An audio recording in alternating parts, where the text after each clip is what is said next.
This is the plaintiff, Alexis. She says she rented an apartment from the defendant, a broker, and when she moved in, the place stunk. That's right, the smell was overbearing. Turns out there's a sewage backup plumbing problem in the place, and you can't flush the toilet and use the sink at the same time. The place floods, there's mold, and she wants her hard-earned $2,400 returned.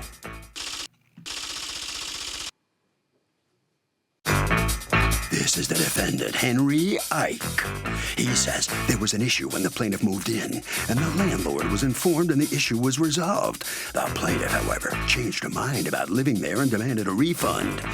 He doesn't owe her any money. He did nothing wrong and feels the judge will agree. He's accused of creating a moldy, smelly situation. All parties, please raise your right hand. Welcome back to the People's Court. Next case on the docket. The plaintiff rented an apartment from the defendant who said he was a broker and the place was a disaster. Plumbing, mold, the works. The defendant says the plaintiff just had buyer's remorse. It's the case of the apartment that went down the toilet. Thank you, Douglas. Alexis, you are suing Henry Ike? Yes. For $2,400 in rent that has not been repaid to you. Is that correct? Yes. Okay, tell me what happened. Okay, so I found an apartment online. I contacted him about it. This was my first apartment, as I just graduated, became a registered nurse, and was just looking to move out on my own. Good for you. Congratulations. How old are you? Thank you. I'm 24. Okay. And so November 13th, I met Henry, and he showed me the apartment. It looked nice, but I noticed there was a funny smell. Are you a broker? No, I'm not. Do you work for a brokerage firm? I do. So you're working under somebody else's license? I'm a manager in the office. Okay. Did you ever deal with someone other than him? No, Your Honor, and that's what I was confused about as well, because I asked him who the landlord was, and he told me that I don't need to that he doesn't need to give me that because he's the broker and I go through him. So I don't know. Did you ever find out who the landlord was? Never met the landlord. Who is the landlord? The landlord is 11038 LLC. Are they a company? Yes. Are you associated with the company? We're the managers, with the property Right, managers for but the is it your landlord. company? No. Who's the gentleman with you? Moral support or a witness? Moral support. Okay. So I've never seen a broker refuse to disclose the name of the landlord. It's public record, Your Honor. You're not listening to me. I didn't ask, gee, how else is she going to find out the name of the landlord? I know it's public record. I've just never heard of a broker refusing to disclose it. What was the big deal with that? She never asked who the landlord was. Then why did you just say it's public record instead of saying she never asked? She never asked us who the landlord was. Okay, so go ahead. What happens here? Okay, so when I came into the apartment that he showed me, I asked him what the smell was, and he reassured me that it was the smell of fresh paint. The apartment did look like it was freshly painted, but, I wasn't really sure what the smell was. Do you know what fresh paint smells like? Have you ever been around fresh paint? I mean, I have, because apparently you're going to tell me now that you confused it with the smell of mold? Yeah, I wasn't really too sure. So then Henry told me it was $3,600. Was anyone with you when you were looking at the apartment? No, I came by myself the first time.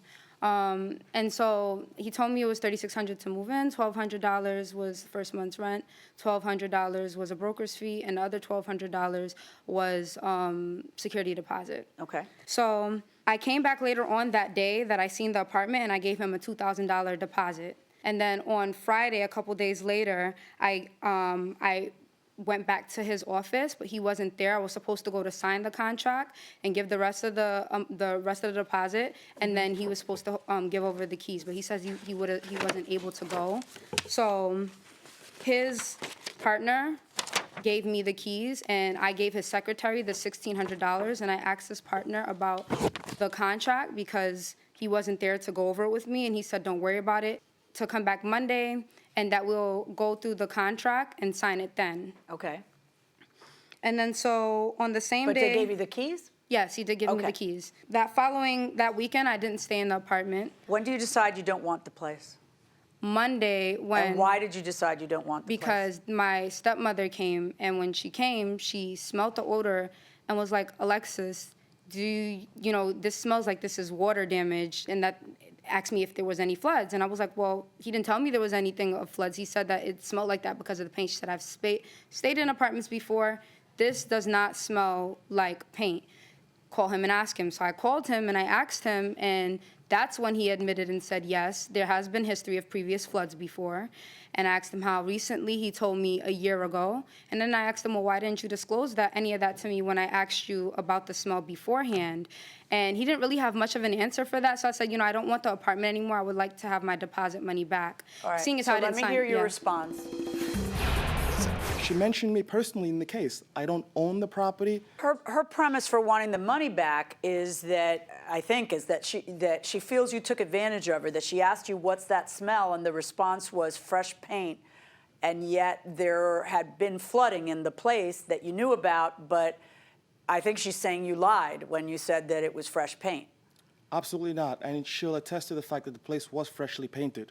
Right, but what she's saying is that you knew there was a history of flooding in the place and that you admitted that to her once. The stepmom, who I don't think is a clairvoyant, you see? That's the problem we have, is that the stepmom went in there, said, whoa, this is flooding, mold, this is water damage, I can smell it. And it turns out she's right. So when was the water damage? What had happened there? We've been managing this property for almost 7.5 years. And in 7.5 years, it rained heavily one time, and there was a flood down there, and the landlord fixed it. And there was a tenant that lived in the place after it's been fixed. The tenant moved out a month before she saw the place. The place was freshly painted and renovated, ready for a new tenant to move in. We advertised the place on social media, on my Instagram, and this apartment was listed there. She saw it. A lot of other people saw Okay, it. that's not answering my question. My question was when was the flood? A year ago? Right, it was A in year prior. 2017, correct. Okay. And, it's very hard to have a case about smell, because if I was in there and I could smell it, I could tell you in a second. And some money was returned to her. Who returned what money? So I was generous enough. When I called the landlord, I told the landlord that this tenant no longer wanted to move in. The landlord returned the security deposit. The $1,200. Correct. Okay, which he has to do. That is not generous, okay, because there's no damage to the place. So he returns the security deposit. So then there's $1,200 of a brokerage fee, which you kept, and $1,200 for rent, which the landlord kept. Is that correct? Correct. And it's my position. Did someone else move in to that apartment? No. Your Honor? Just a moment, ma'am. Okay. No. Is that apartment, when was she supposed to take over? In November? Around November 14th. Okay, and no one has moved in? No one has moved in. What did you want to say? Someone does live there and has been occupying this place. I have a video of me going to the apartment during the time that this apartment is supposedly mine, knocking on the door and speaking to someone there. Awesome, that I want to see. Yes, okay. That I would definitely want to see. Hand it to my bailiff, Oh, I'm please. sorry. Don't- Okay, so this video right here is showing so that you can see that this is the actual place. Okay. And this one is me in the conversation with him.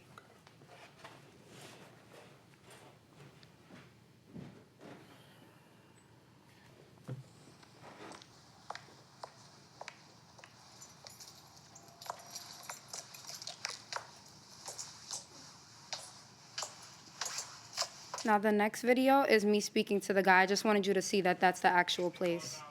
I signed the lease with him. You did? Do you mind, can you open the door really quickly? No, speak to Henry. Okay, I will speak to him. But you've been living here for some weeks? Yes. What is your name? Wayne. Wayne? Yeah. Wayne what? Just Wayne. Speak to Henry. I mean, your issue is with Henry. No, I know. I'm not trying to come and cause issues. I just need proof that you live, someone else is occupying the basement, that he rented to me. Wayne, I signed the lease with him. All right, thanks. Who's Wayne? I have no idea.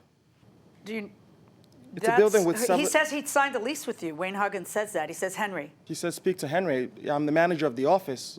I deal with matters that concern this particular property. I don't understand what you're saying. So I don't- You say you don't know who he is. He's telling her, well, speak to Henry. I signed a lease with Henry, which is apparently what people do because you're showing, you say you're the manager of the office, but you're the one actually going to places and, I don't know. How do you not know who he is? So when you use a broker, do they have a duty to tell you all the pitfalls about the apartment? Oh, yeah. Otherwise, why are you hiring him? To find a place. I mean, just to say, hey, here's a place. Do you like it or not? No way. They got to look into it and know something about it. Otherwise, I could find a place myself. What do you say? I agree with him. Like, he has the duty to tell you the positive and the negatives, and then you make your own decision. You guys are good. Going inside the courtroom. We manage a lot of properties. I don't No, but you know you're being sued for this one. And I specifically asked you if you were out the rent for this one. So it's been rented twice. For some weeks? Because this is done on, when do you take this tape? Correct. On the 11th, December 11th. And the apartment was from November 15th to December 15th. He said he's been in there for some weeks. Would have been nice if you asked him what day did you move in. I know. That would have been good, right? But clearly, there's some lying going on here on that side's part when they look me right in the eye and say, oh, as far as I know, it's still empty. When the guy's saying, speak to Henry, I signed a lease with Henry. The last time I was at the apartment was When last did you month. ask him for the name of the landlord? We had a phone conference on December 5th, and it was my mother, him, his partner that's sitting over there as well, and we were on the phone. How do you know the gentleman sitting there in the coat if you're on the phone? He gave me the keys to the place when Henry wasn't there. Stand up, please. Sir. What is your relationship here? Who do you work for? What's going on? I'm an assistant Where? in the office. At the point in time, Did you ever show her places too? I merely shadowed him. That's When you shadowed him, do you recall whether she asked for the name of the landlord? No. Okay, so according to you, you asked for the name of the landlord, and his response was what? And he said that he doesn't need to give me that information, that he's the broker, and that everything that I need to do needs to go through him. What was your plan? Well, she recalls it pretty distinctly. What was your plan? Because her next step would have been to call the landlord and, try to get the money out of the landlord. Well, when we were showing her other places, we were trying to get her some grants to assist her because she had... No, but how is that going to get her money back here? She doesn't have the money to put down on a place because her money is still floating here. So what would have been, let's assume she would have found a place, then what would you have done with all the money? Well, she was on the hook for the month's rent at that other place, and what I was going to do was give her security deposit back and applied for her to get grants, which we had in the office, special programs for first-time homeowners like herself to get assistance in their first home. Why would she want to deal with you again if she wasn't getting her rent back from that place? The whole idea was that you were going to get her something else rather than her losing her money. That's the plan. Otherwise, if she just lost her money for a place that smells that she thinks you lied to her on, why would she want to continue? You know what? This whole thing smells right in here. I'm ordering the $2,400 returned to the plaintiff. That's it. If I have to ask this many questions myself, there's something that just isn't sitting right. Verdict for the plaintiff.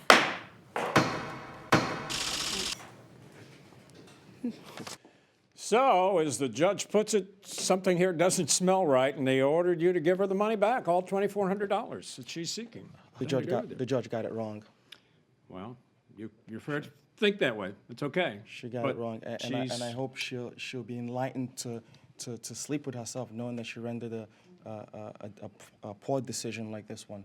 All right. Thank you very much, but you must give the money back. Okay. Alexis is on her way out of the courtroom. Hi. Well, you're going to get it back. Yes, Feel better? I'm very, very happy about that. I feel like justice was served.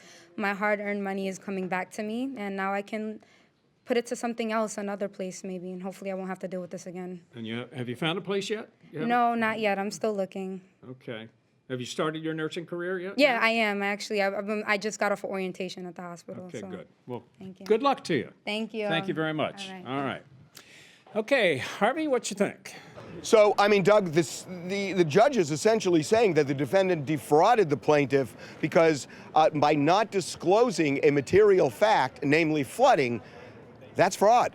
And that will do it for this case. Litigants for the next case on the way into the courtroom right now.